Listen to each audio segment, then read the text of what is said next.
Okay, we'll start.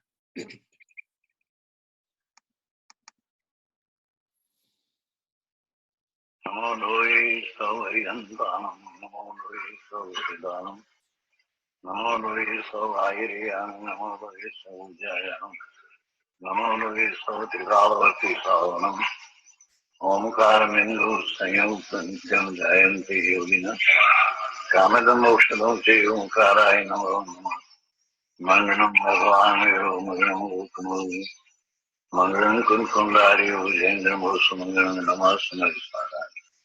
Swanubhutya Jathasthiti Swadhay Bhavaya Sarvama Vibhava Nivasanidata. Om Namo Loya Sarvatrikavarti Arantanam. Om Namo Loya Sarvatrikavarti Siddhanam. Om Namo Loya Sarvatrikavarti Aryanam. Om Namo Loya Sarvatrikavarti Ujjayanam. Om Namo Loya Sarvatrikavarti Savanam. Eso Panchanamukkaro Savvapava Panaso Manglalancha Savasing Padamam Hoy Manglam.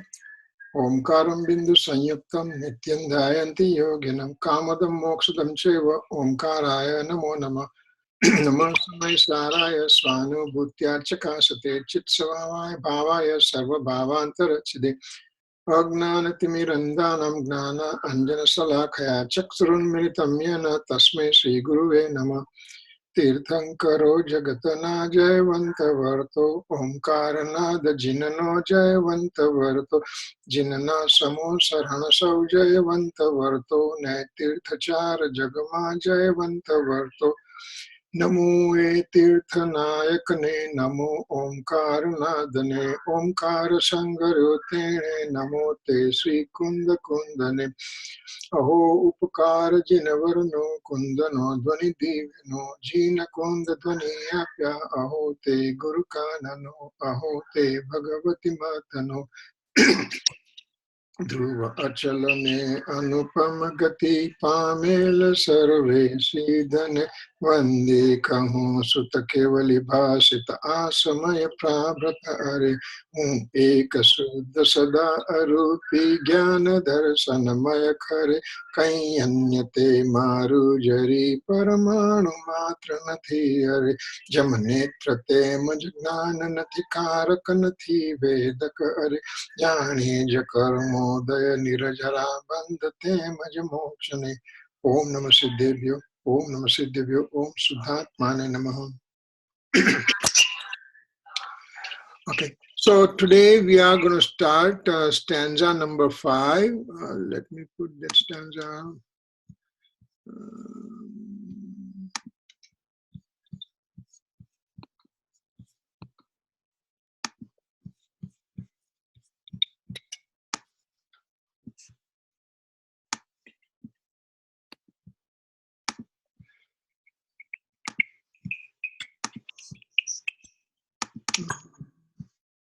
Stanza 5, stanza 5.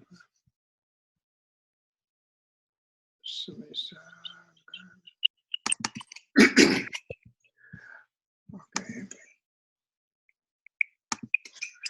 So far we have talked for the stanza number 1, 2, 3, and 4, and now we are going to start stanza number 5. First 17 stanza of Samaysar are extremely important.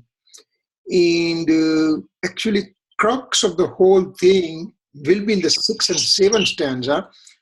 And there is little bit expansion that Kunkun Swami has done up to stanza 17. And once we understand that part, thereafter everything is further expansion of those stanzas. And that's the reason that we are taking our own time going through this very important stanzas of Samaysar.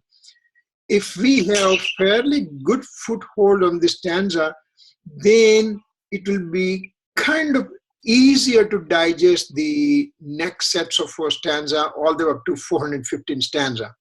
So that's where we are. So on number 1st stanza, what was it said? As we said last time, 1st stanza in any scripture is always manglik. Manglik means invocation of the blessings. That you remember the deity through which or entity through which you end up knowing all this thing. So in the first stanza, Kunkun Swami bows down to all the liberated soul, all the Siddha Bhagwan that has happened so far. Why Siddha Bhagwan? Because he wants to show us the pathway how to become Siddha. So first he bows down to Siddha and then takes the vow that I will become like you. So that's the first stanza. As soon as first stanza is over, in second stanza, he comes right to the point and says, what's the nature of the soul? He doesn't just fool around anything else. Simply he says, what's the nature of the soul? If you are looking within, that's called soul with his innate nature. And if you are directing your attention to the alien belongings of the world, then it's called alien belonging of the soul. So innate nature or the alien belonging, two things he separates out, and having separation done, then in third stanza he says that ekatva nischay gata samaysar vaksa sundara lokama tethi bane vikhvadini bandhan katha vita yogama. In third stanza, Kunkun Swami says, when any substance when in a free form, detached from all the alien belonging, then it's beautiful. And anything which is associated with the alien belonging, then it becomes kind of a not beautiful place. So for example, if the soul when is looking within and gets engrossed within, then it's a beautiful thing. But if it gets involved with all the outside, excuse me, all the outside material objects, then becomes diluted nature of the soul, and that is not the beautiful things in this universe. That's what he talks about. Mainly he talks about soul. Of course, soul, matter, medium of motion, medium of rest, time and space, all 6 substances, they have been mentioned, but medium of motion, medium of rest, space and time, they are pure and never interact with any other substances. So they are pure and so they are beautiful. It's soul and matter when they interact with each other, then they create a problem.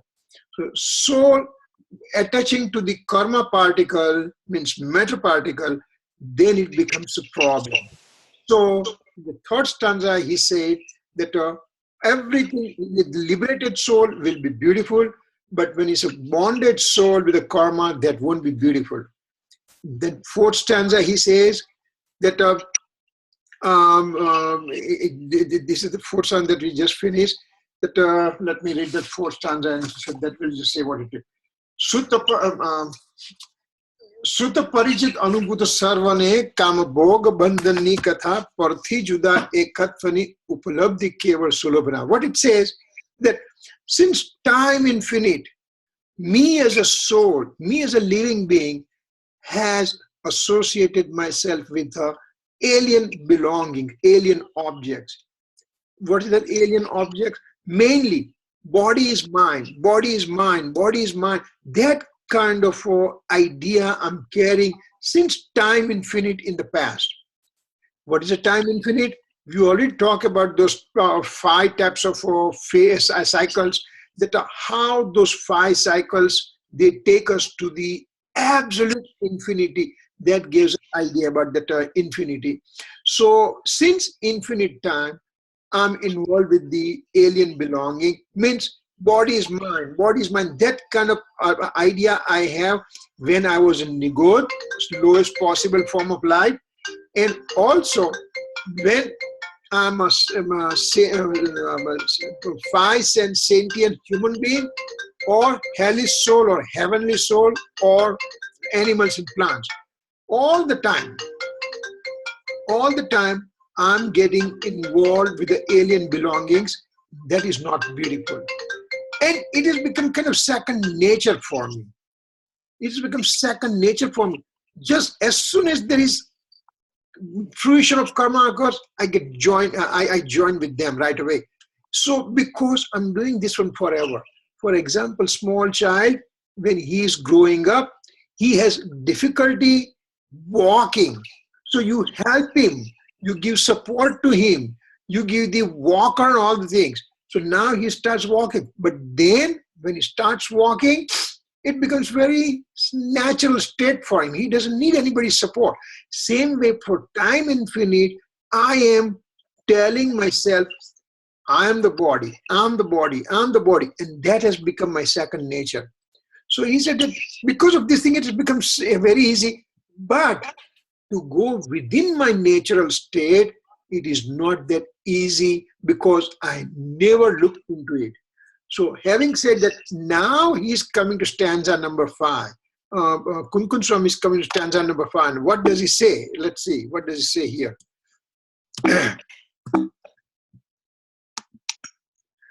We'll read this stanza first.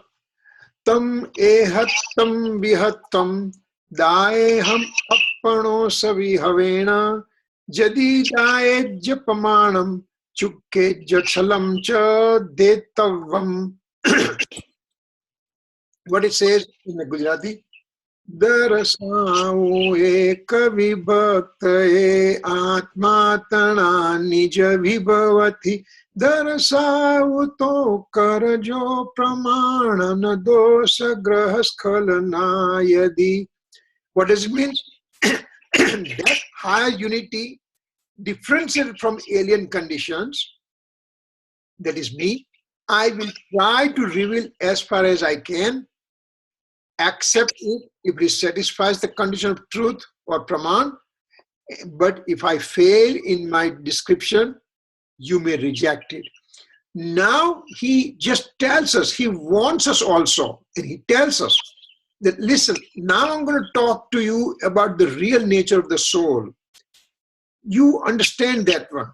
You try to listen to carefully, not only listening, arguing about it, asking question about it. And once you understand that part, then you will have nothing but the bliss coming from within.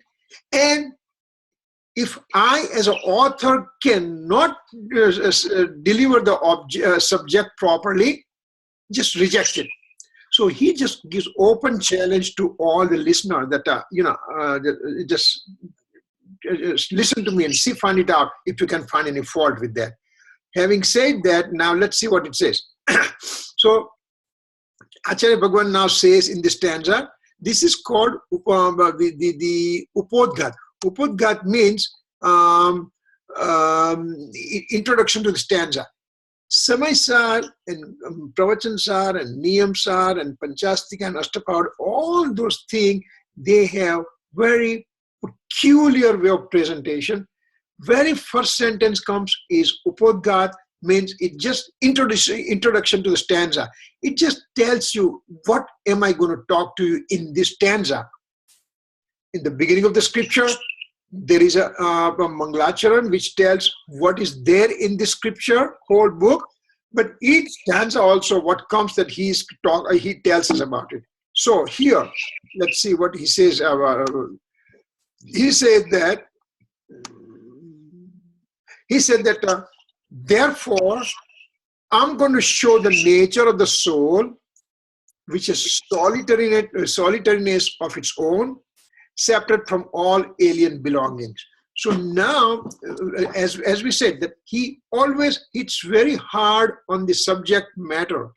He just says, I'm going to tell you soul, not only but soul, but solitariness of the soul.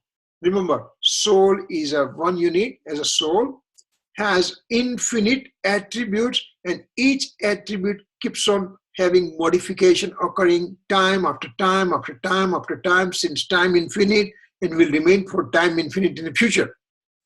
But all those things in one solitariness is a soul substance where there is no division of any kind. For example, if I say, I'm living in United States of America, yeah, this is, we are talking the country as a USA. But exactly where you live? Well, I'm living in southwest area of the country. Where in southwest? What state? Well, I live in the state called Arizona. What city do you live in? Well, I live in Phoenix. Where in Phoenix? I live in North Phoenix.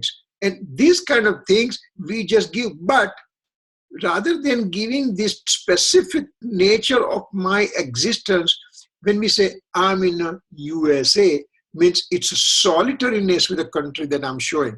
When I'm saying the solitariness of the soul, means I made everything of these sub-particles of the, not particles, it's not the right word, sub-things like attributes and modes and everything. I make them secondary, and soul substance, which is entirely in unity, I made them as a primary thing. Plus, what he says, he has another thing also said. He says, I'm going to show you the solitariness of the soul, but separate from all alien belongings.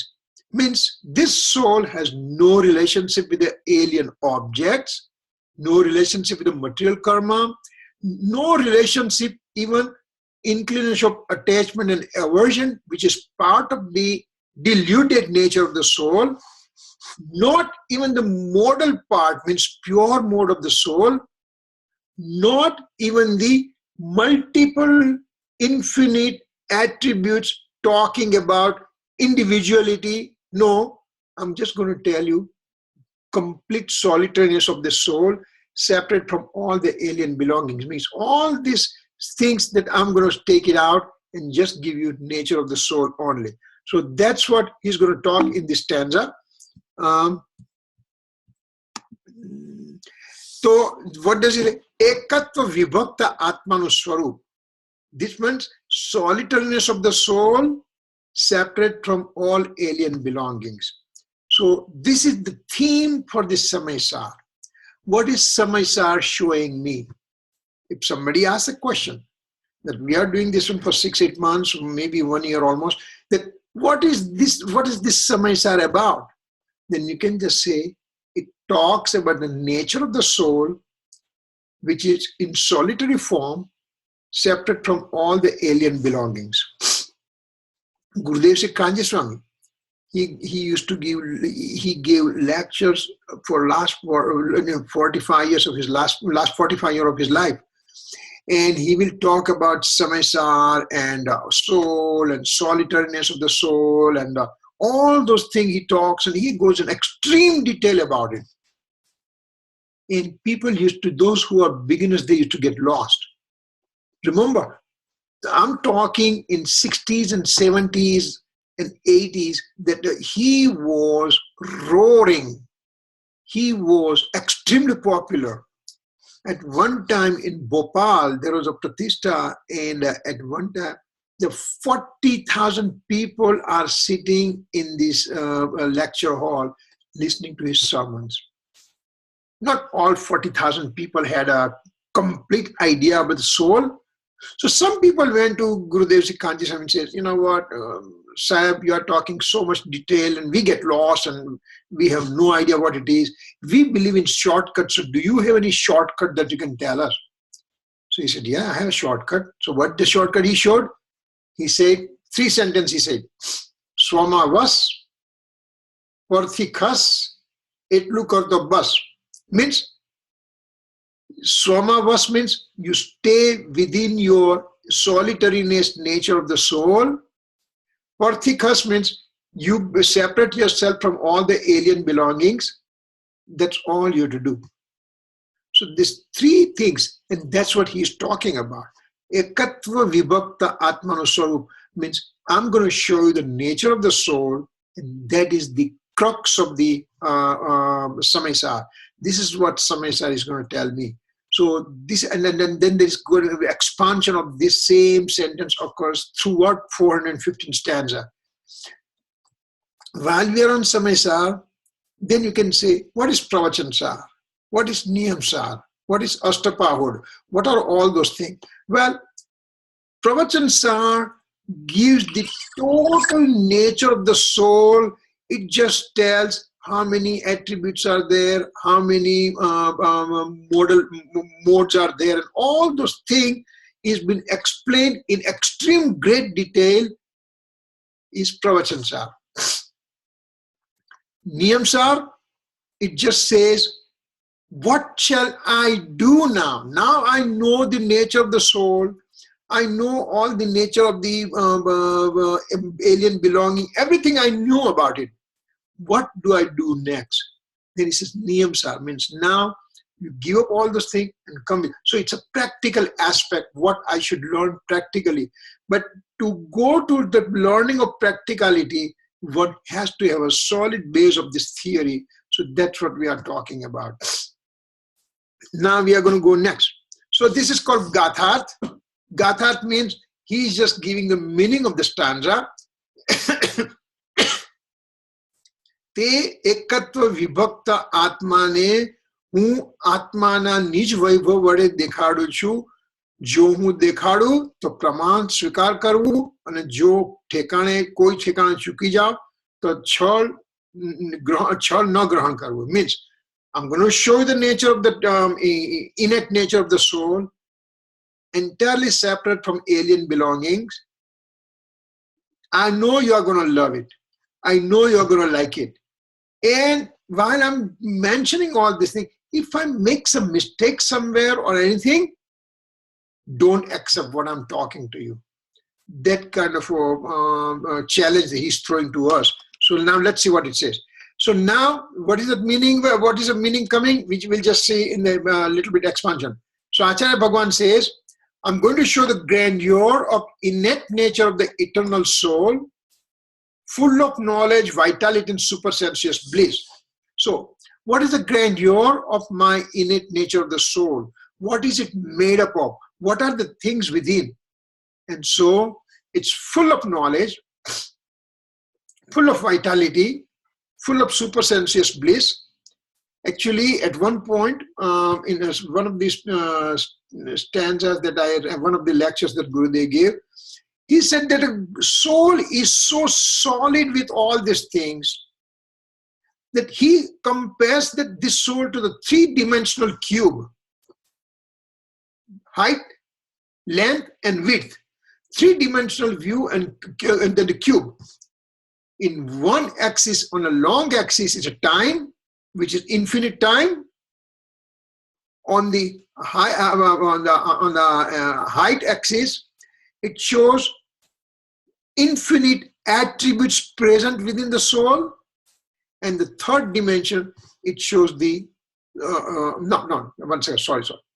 In one dimension, it shows the infinite nature of the time. Second dimension, he shows the innumerable space point of the soul. And in third dimension, he shows the knowledge attribute. Once again, three dimension. One is a time, infinite time. Second is a soul's space point. And third is a knowledge attribute. So now when you make this cube, it is so solid with this knowledge that nothing from outside thing can enter in this soul substance. It is absolutely so solid, so there is no room for any alien belonging to enter in that one. And that's why this soul substance is having the grandeur. When we say knowledge, means knowledge, vitality, supersensuous bliss, all those infinite attributes are included. For our understanding, in general, in Samaysar, rather than saying infinite attributes, Acharya Bhagwan will use always the word, he always uses the word knowledge. He just takes knowledge as a representation of all the infinite attribute present in a soul substance. Because this knowledge has an extraordinary capacity. What is that capacity? Knowledge can know all the infinite attributes that is lying within me. Plus this knowledge can also know the whole universe, past, present, and future. So this has an extraordinary capacity that is only belonging to us as a living being. And that's why he will use the word knowledge. In fact, what he meant is infinite attributes. Whenever the knowledge word is used, full of knowledge means full of infinite attributes. So over here, we took some other one also, full of knowledge vitality, supersensuous bliss, etc., etc., infinite attributes that soul is having it. So he says, I'm going to show this grandeur of the innate nature of the eternal soul. He's ignoring the glorification of the universal alien objects as well as auspicious, inauspicious inclination. Acharya Bhagwan says, remember the universal substances. Think about your fastest possible computer. 30 years back, 40 years back, there was nothing, not even 40. In the 1982, the laptop started coming up and everything. And you guys were just born practically. But at that time, I had gone to one of the computer expo and I had no idea what language they are talking. It's like a foreign language. They just talk computer language only. And again, at that time, there was no laptops or anything. They were just getting introduced in 1982 or something. And thereafter, look what has happened in 30 years' time. That we can't live. The computing goes so fantastic, so great. We can just talk to each other in the different corners of the country and everything. We can do all the things. How? How it's possible? Because there is a alien objects, material objects, they have their own glorification also. You can go to the space right now, in a matter of second, you can be in the space and all the things because of glorification of the universal alien objects. But author Iva says, even that glorification is not important for the soul because soul is far, far, far ahead. There is no way to compare with the glorification of the universal alien objects with the grandeur of the soul because they're two different animals to talk about. Apples and oranges, you cannot compare with them. You cannot say that alien objects of the universe and I have infinite amount of knowledge more than the, no way. You cannot just compare those things because soul is a unique and has all this full of knowledge, vitality, supersensuous bliss, all this attribute. So the alien objects cannot be compared anything with that.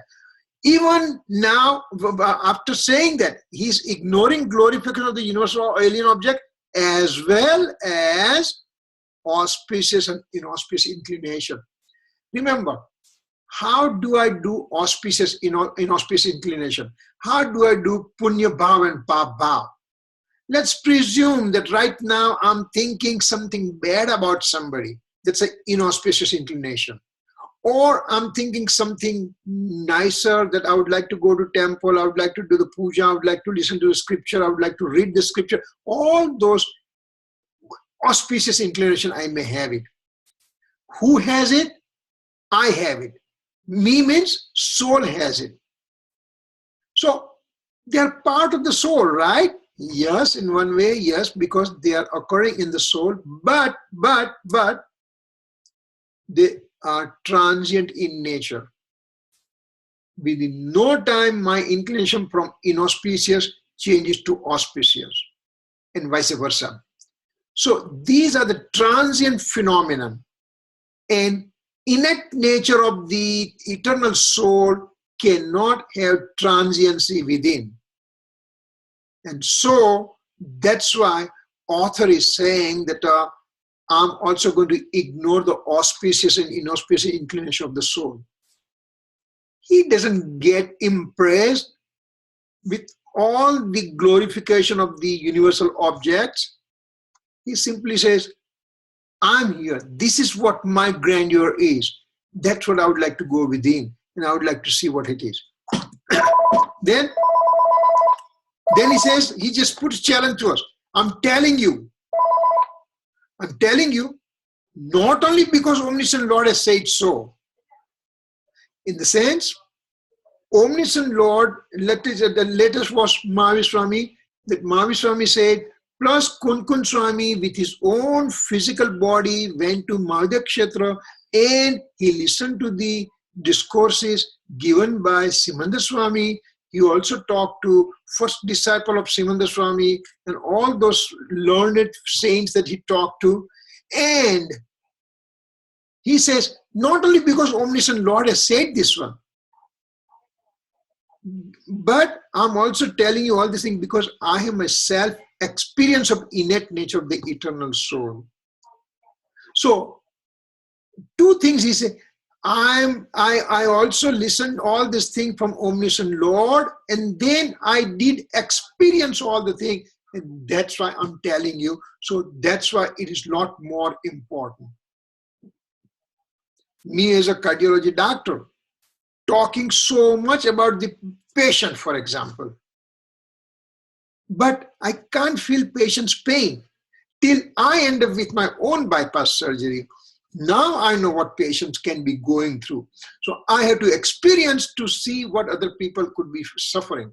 Here, he listened to him, omniscient Lord, and then he also had experience of the innate nature of the soul, and thereafter he started telling. So those are things he's saying. And now he's saying means, now what does he saying means? He's saying, he's telling. He's telling means reflective thoughts. Reflective thought means thought process. I have a thought process going on, and now I'm verbalizing the thought process. And that is called reflective thought. That is called vikalp. Vikalp means thought process. Generally speaking, vikalp, there is deeper meaning, but right now for our purpose over here, whenever we hear the word vikalp in regard to Samaysar, that means thought process. Vikalp also has another meaning. Other meaning for vikalp is when my thought process is mixed with the emotions, then also it's called vikalp. Two meanings of vikalp. One is pure thoughts about my nature of the soul. I sit down, I close my eye, I try to visualize my nature of the soul, and I try to see what is this soul made up of. It is soul substance and infinite attributes, and all these attributes keep on modifying time to time to time to time. I those kind of things. I'm thinking about the nature of the soul in my so-called meditation. When I say so-called meditation, means actually I'm doing deep reflection on my nature. It's called deep reflection, not the meditation. Meditation, lack of better words, we call meditation, but it's not a meditation, it's a deep reflection. So when I'm reflecting upon myself, about my true nature, that is called vikalp. But other vikalp means when I have a thought process mixed with the emotions, that is called vikalp also. Here, what we are talking about, vikalp means pure thought process pertaining to my true nature of the soul. So, saying means it's a reflective thoughts. He strongly believes that these reflective thoughts are also not the nature of the eternal soul. Remember, vikalp means thought process, because I'm involved in the thinking process and everything. And when I'm thinking, I'm not experiencing. Bear with me. This is very, very delicate point we are talking about now. Once again, when I have reflective thoughts, this is the nature of my soul. I would like to go within. I would like to stay away from my anger, deceit, ego, greed. All those thought process I'm doing, they are called vikalp, reflective thoughts. And reflective thought means it is not an experience of the soul.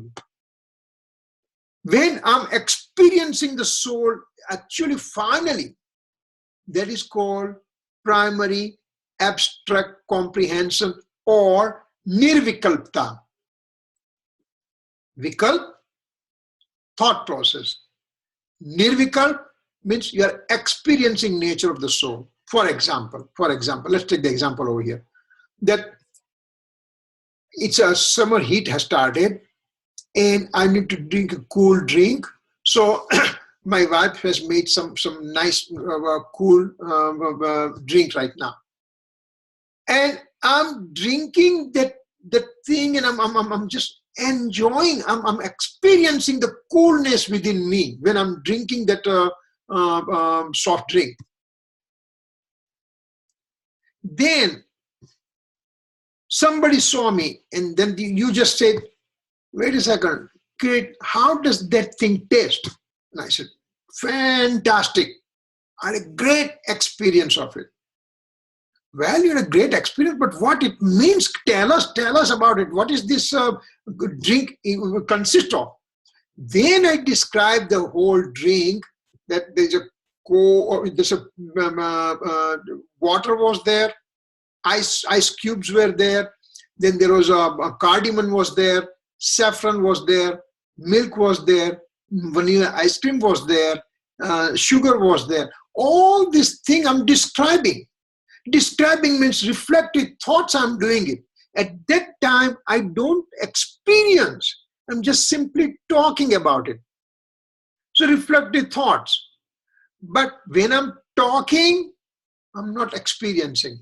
When I'm experiencing, I'm not talking. When I'm experiencing as a whole. I'm not saying that I'm experiencing ice cream and I'm experiencing cardamom, I experience saffron. No. I experience the whole thing, and I'm just getting the bliss from that, happiness from that. But when I'm describing to you, to cut it out into smaller pieces to explain to you all the thing, to talk about it, reflective thoughts, to think about the nature of the soul while closing your eyes and try to reflection on yourself, that is called reflective thoughts. Once the reflective thoughts are there and you go beyond the reflective thoughts, that means it's called nirvikalp. From vikalp to nirvikalp. Nirvikalp is the experience, primary abstract comprehension. One more example. I'm too tired today. I'm too tired. I want to go to sleep. I want to go to sleep. I want to go to sleep. Please don't bother me. Let me go to sleep. Let me go to sleep. So I have those reflective thoughts. I want to go to sleep. I want to go to sleep. I want to go to sleep. I keep on telling, it means nothing, because that is not going to give me sleep. But I'm going to go to sleep. I'm going to go to sleep. I'm going to go to sleep. I want to go to sleep. I want to go to sleep. I want to go to sleep. And then pretty soon my thought process ceases and I end up going to the sleep. So going to sleep can be compared as nirvikalp, means primary abstract comprehension. Going to sleep, going to sleep, going to sleep, those are called reflective thoughts. So slowly reflective thoughts intensity decreases, and one fine moment you end up going to the nirvikalp state, primary abstract comprehension. That is the experiencing of the soul. That's a samyak darshan, that's a self-realization, that's a self-experience, that's a atma darshan, that's a whatever name you want to give, you can give that name. So just by saying means he's talking through reflective thought, and he strongly believes that these reflective thoughts are not the real nature of the eternal soul. Having said that, we go further. Furthermore, he says, he gives instruction to listener that they should hear, again, hear, decide themselves with comprehensive knowledge, accept the message, and therefore experience the innate nature of the soul. So he gives to the listener, he gives 4 important instructions. Hear, decide, then I have to decide my true nature, what is my nature, with my comprehensive knowledge. Means, everybody says, close your eyes, think about soul, and you'll be able to experience the soul. But you know what? I don't know what the soul is. I don't know what the soul is made up of. I don't know the characteristics of the soul. I don't know the eternity of the soul. I don't know the infinite attributes of the soul. I don't know the transiency in the form of modes in the soul and everything. I don't know all the things. How will I be able to comprehend? To comprehend, I have to have a comprehensive knowledge regarding the soul, and I have to do the study. I have to do my homework. I have to read the book. I have to read the scripture. I have to ask the question. I have to ask, if I get stuck somewhere, ask the question. because Gurudev Kanji Swami has given 45 years of lectures non-stop. We have 9,200 hours of his lectures recorded right now, available. If you go one lecture a day, 365 days of a year, and that will just take 3 years to complete 1,000. Then 9,000. So it will take 10 years for us to complete those things. Listening to once only. He has given tons and tons and tons and tons of the instruction for us. So we have to create our comprehensive knowledge. If we don't understand, we talk to our friends, we talk to our colleagues, we talk to our gurus and everything. We open the scripture book, we go through reference and everything. But I have to understand, decide the real nature of the soul by first hearing, and then with the comprehensive knowledge I have to decide, and then I accept the message. I like it, I accept it. I don't like it, I don't accept it. Today, one of the lady came to me. I don't know if she's online or not. Let me see. Is Kathy online? No, she's not online right now. Oh, what happened that she said that she studied philosophy at great length and everything. And I told her, hey, Kathy, you have to keep on asking questions. That's going to build up your inquisitiveness. She said, that's the first time she's hearing that way, because other philosophies, they say, no question asked, nothing to ask. I was kind of surprised to hear from that lady. She's very well read from the other philosophies. So these are the things people do. We don't want to do that. We want to ask questions. And then I want to accept the message. Once I accept the message, once my GPS says how to go from point A to point B, then I'm going to put all the efforts to go to point B from point A, and that is experiencing phase. So it will happen automatically, it will happen regularly, it will happen with my personal effort, and these are the way one has to progress further. He said those kind of things, and now what's the responsibility of the listener? Now, what is my responsibility? I'm listening. Omniscient Lord and my guru is giving discourses to me. What is my responsibility? How should I do all the things? First thing, I have to listen with the utmost attention. I have to attention. The reason today you are here, why? Because you like it. That's why your attention. That's why you're listening all this thing. So utmost attention is there. Then understand with comprehensive knowledge means I had to have my basis. Yeah, listen. If you listen to one lecture, there is a one piece of puzzle. Second lecture, second piece of puzzle. Third lecture, third piece of. So these pieces of puzzles are there, but to connect rest of the pieces together, I have to have my own personal effort to read the scripture and fill those gaps. While I'm filling the gaps, question comes. I ask the question. Several times a week, I call back home to my connections. I ask them questions. What is this one? What about this one? And I get those answers. And I said, my God, I'm so thankful to all those learned people that in moment's notice I can talk to them and they can explain to. So understand the comprehensive knowledge. Listen carefully, comprehensive knowledge, then to experience the innate nature of the soul. Ultimately, Guru wants to have the fruits of his labor. What does he want? Does he want material wealth? He gave up all the things. He is a naked saint. He has nothing. Physical body is only the thing remaining.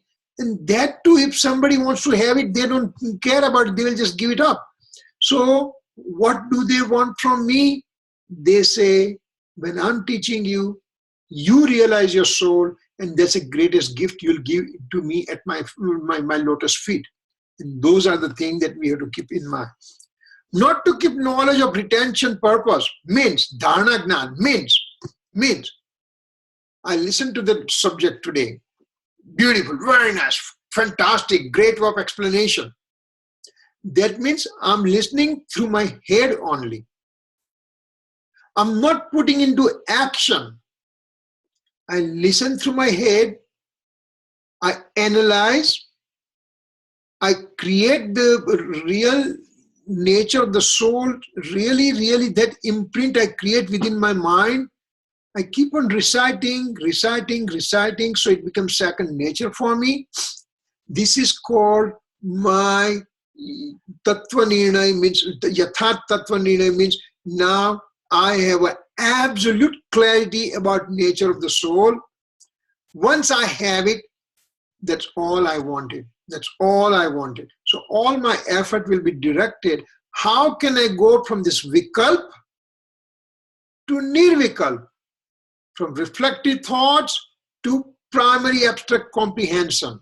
So ultimately, I have to go through that one. Means I have those vikalp.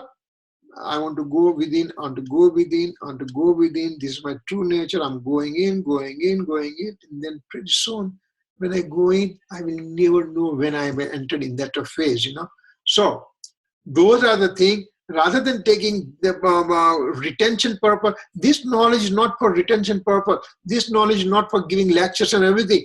When I prepare the things, I learn a lot more than you guys. And at least I'm so thankful to all of you. Because of you, I had to do regular reading and all the things. And when I do, my doubts get clear. And I have nothing but the happiness occurs to me. And so those are the things that we understand, and then we do put into action in our system. Final acceptance of the discourses occurs to the listener when he experiences the eternal true nature of the self, devoid of any inclination of attachment. Means now I have the final acceptance of discourses occurs when from knowledge, from the head, I'm putting to the heart. I make the absolute determination of the nature of the soul, then start going within, and when I become nirvikat dasha, primary abstract comprehension, and that is called experiencing of the soul, that is called samyak darshan, samkit, atma nirikshan, atma anubhuti, whatever those words, the enlightenment, whatever words you want to use it, you can use it. But ultimately, this experiencing phase of the nature of the soul, in which I never experienced that before so far. First time I'm experiencing, and I feel, my God, I feel so much bliss. That's why the scripture says that one feels bliss, and that bliss was never been experienced before. So now I end up knowing those things. So those are the things that we have to keep in mind. Now, so again, he's hitting same thing. Experiencing is important. It's just not the knowledge gathering is not important. Retention of knowledge is not important. Experiencing is important. So personal effort means purusharth of self-experiencing of eternal true nature of the soul is important for the aspirant soul. I'm the aspirant soul. I want to experience myself. So for my experience of myself, I too have absolute reflective thoughts with the clarity of my nature of the soul. For that thing, I have to keep on reciting and recollecting all those things that I learned from before. That means I have to learn from before. That means I have to listen to the scripture. That means I have to go through the scripture and also self-study myself. So this is like prereq. You want to go to medical school, so you have to have you have to have MCAT. You want to have MCAT, then you have to have certain subjects available. Certain science subject, that means you have to go to the college to go through those majors. That means you have to have certain nicer grade in the high school and everything. That means those are prereq that you keep on doing. Here also is prereq, that your prereq is experiencing the eternal soul is important for the aspirant soul. And for that, at this time, omniscient Lord, Holy Scripture, and enlightened true teachers are present as instrumental cause. Remember, I want to experience myself. I'm making personal effort. I'm doing all the things. While I'm doing those things, there are presence of instrumental cause is present. And those are in the form of omniscient Lord, Tirthankar Bhagwan, Aryan Bhagwan, Holy Scripture, our holy books and everything, and enlightened true teachers means enlightened guru. These three words will be lots of time used interchangeably. When we say omniscient Lord, that means it includes Holy Scriptures and enlightened true teachers. When you take enlightened true teachers, it includes omniscient Lord and Holy Scripture. And so whenever you talk one, that means remaining two are already included in that sentence. So if I just take only, I have the enlightened true teachers that I know, and I follow him totally. That means I'm also following omniscient Lord as well as Holy Scripture. So those three entities are must. They are always present in instrumental cause. Instrumental cause means they are present but cannot do anything to the object. In the sense, I'm doing my personal effort myself. At the time, these three entities are present, and with their presence, my personal effort goes at the higher speed and everything. But again, my personal effort is more important. For example, how many times we all must have gone to Samaysar of the Bhagwan in our past lives. Remember, we exist since time infinite in the past. So how many times did I go to Bhagwan Samaysar? Infinite amount of time, infinite number of times I went to Samaysar. And there, omniscient Lord is giving preaching. What happened to me? Nothing. I just came back. Very fact I'm sitting over here means I did not obtain the Samyak Darshan. That means I keep on rotating in the transmigratory suffering. Why? Because I did not do my personal effort. So personal efforts are more important. Once you do personal effort, then rest of the three entities are always present in the form of an instrumental cause for you. Have a conviction, have an idea. I'm going to make it, I'm going to make it, I'm going to make it, I want to do this. Then omniscient Lord, Holy Scripture, enlightened true teacher, in any of the form, they'll be there in front of you. So having said that, we can go to the next slide. Anubhavshili Vani, Sarvagnane Anusarani Nikaleli Vani means what? Means one pursues the message of the omniscient Lord, experiencing the eternal true nature of the soul, and then gives discourses. Remember what it says. One means over here we are talking about Kunkun Swami. Kunkun Swami pursued the message of omniscient Lord from Mahade Kshetra. When I'm talking Mahade Kshetra and everything, actually my plan is somewhere on the line, maybe next week or something, we'll be talking about Jain universe. What is this Jain universe? When we talk Mahade Kshetra all the time, when we say Bharat Kshetra, when we say Siddhasila, when we say 7 hells and 16 heaven, what are all those things? We'll be taking that part, so it will be kind of merging with all this thing to yes. Hi, Kirit Uncle. I think we did that already. Oh, did we do the universe, Jain universe? Yeah.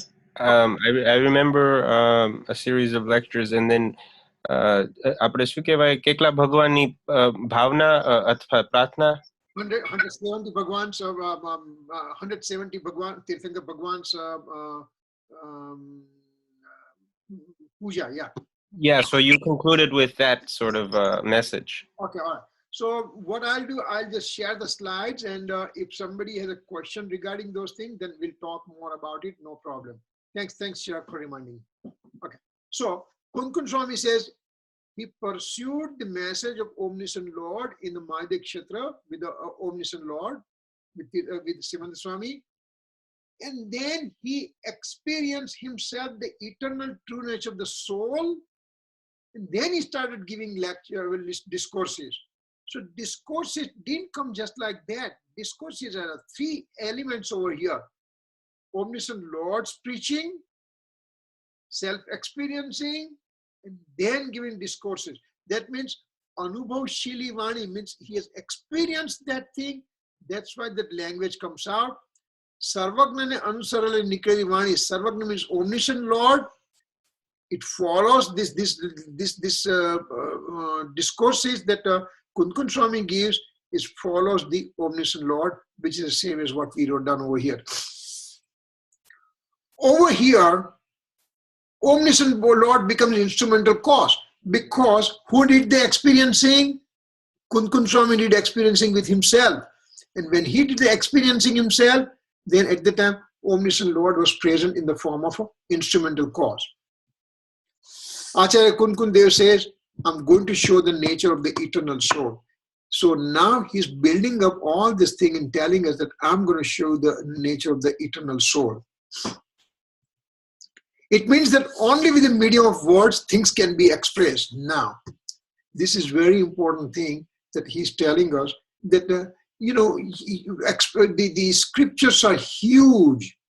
No, if you just don't know anything, you can get lost in everything. So experience, enlighten, true monks, he understands where I stand, what is my nature, what is my level. Then he puts the word into he just throws the words to me in my language in which I can understand. So words are the medium to be expressed. For expression, words are the medium. And so those are the things that he's talking about over here. Let's see what comes next. What's the time right now? I'm losing the track of time right now. Okay, we are almost 2-3 minutes are there. Okay, all right. Let's see, next one. Okay. Acharya Kunkun Dev further says that while in discourses, if there's any minor grammatical mistakes, then don't get stuck to it. Just understand the meaning of it and keep going. Sometimes a minor grammatical mistake can occur, but idea is one wants to show me the real nature of my soul. Kunkun Swami has experienced a soul. He also understood from the Simanda Swami what's the nature of the soul. So he understood, and he's expressing those things, and there could be some grammatical mistake. Remember, he spoke 2,000 years back. And there is going to be the street language, for example, keeps on changing. And we just say, well, this is a grammatical mistake. How can he make mistake? Well, it was not the intention. Intention was to deliver the true nature of the soul to us. That's what it is. Excuse me. For example, one time, one dignitary for 30 years back, I just in Los Angeles I met, and he's a doctor and having a Samyak Darshan, right? So he's telling one has to be gay, and people are looking at each other. What is he talking about? You have to be gay? Well, what he meant to say that you have to have an internal bliss. And that several years back, the word gay was used at the time. And now we are using the same word, and it has a total different meaning. So, Acharya Bhagavan says, listen, son, just this kind of small grammatical mistake, don't get stuck to it. You just get the essence of it. You get the meaning of it. You go to the crux of it and keep going. Otherwise, you will try to find the mistake after mistake after mistake, and then your life will come to an end and you have never realized your soul. So don't you ever do that. That's what he's trying to tell us.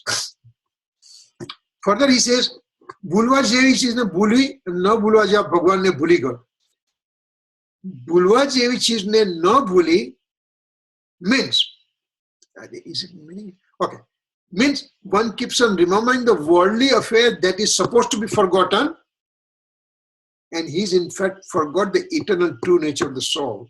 So what it is, worldly affair, little grammatical mistake here and there, I don't want to worry about it.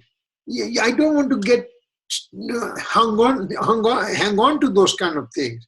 That needs to be forgotten because the true message is eternal soul. I would like to go within myself. I would like to experience my true nature of the soul. And that's what I would like to do it. So he says, keep these things in mind and go further. This is the right time to rectify the mistake and correct it. So this is the right time. What is my mistake? I am always with the worldly affair. I'm just stuck with that. So this time that I understand it, forget about those worldly affairs and go back to my eternal true nature of the soul. Try to put all my energy to understand the nature, and then with reflective thought, when I understand the nature, then slowly I progress further to become nirvikalp and to get the experiencing of this true nature of the soul. That's what he's trying to say over here. So now the tika starts. Until now what we said was gatha. Gatha means meaning of the stanza only. And those 3 lines of meaning of the stanza, Gurudev Kanji Swami expanded so much more all the way up to here. And now that he's going to talk about tika, means exactly what comes in this thing, how it comes and everything, he's going to go further explanation in great detail, so that up to 5 stanza when we finish, we will have a fairly good base. And then when the 6th stanza comes, that's kind of atomic bomb practically, it is absolutely, it's a heart of the Samaysar. 6th stanza, 7th stanza, 13th stanza, and these are the heart of the Samaysar, and so we are just slowly building up ourselves to come up to that level. Any questions so far?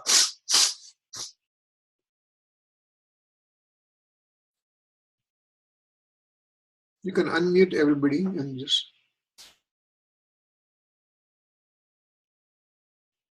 Kirit uncle? Yeah. I know you did the different parts of Jainism, and I know Chirag said we did it before. I even remember going over it. But can we just do a very short review next week? We'll just do a short review, no problem. Yeah, okay, all right. Okay.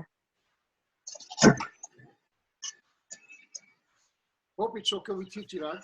Yeah, absolutely. What is this tika? Tika means, this is the tika means a further explanation, commentary by Amritchandracharya Dev. Amritchandracharya Dev, remember, Gatha was written by Kunkun Swami. And so we talk about that Gatha, and now the expansion of this Gatha, Amritchandracharya Dev, he gives this detailed explanation. Kunkun Swami was there 2000 years back. And Amritchandracharya was almost 1000 years back. So between those 2 Acharya, there is 1000 years of difference. But Gurudev Kanji Swami says that as if Amritchandracharya Dev has gone into the heart of Kunkun Swami, and he exactly knew what Kunkun Swami wanted to impart knowledge-wise, and further he expands that ideas. So that is tika. And Bhavat is given by Jaichandji Chabda. So each stanza we have 4 things. First, Upodghat means introduction to the stanza. Then Gathat means explanation of the stanza. Then tika means further detailed explanation by Amritchandracharya Dev. And Bhavat is by, most of the times, it is by Jaichandji Chabda. So 4 things we are doing in each stanza. So we finish 2 parts in this one. We finish Upodghat and we finish the Gatha, Kirit uncle, if you don't mind, once in a while, can you actually take these tikas or bhavarts in their Gujarati, like can you take them once in a while? Yeah, when you feel appropriate. No problem, no problem. Yeah, we will throw those things also at time to time. No problem. Okay. Thank you. Any other questions?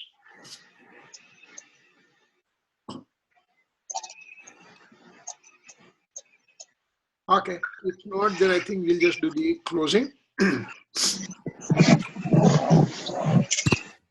Sarvamangalam sarvapriyankatam pradhanam sarvadharmanam Jainam Jaitu Sasana. jainam jaitu sasana bhavani tu jnana se surje lokalo sarvani mastaka namo sada deta hudo.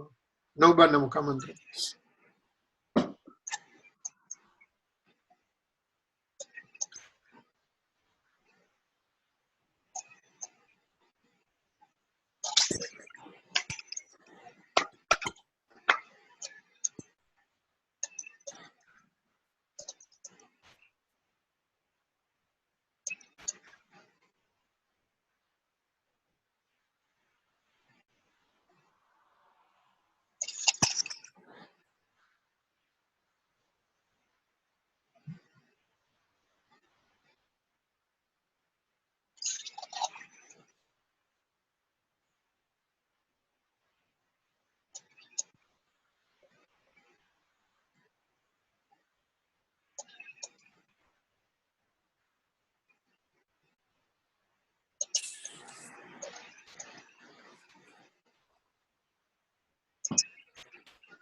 Jai Chandra, everybody. Jai Chananda. We'll see you next week, okay? Okay. Bye.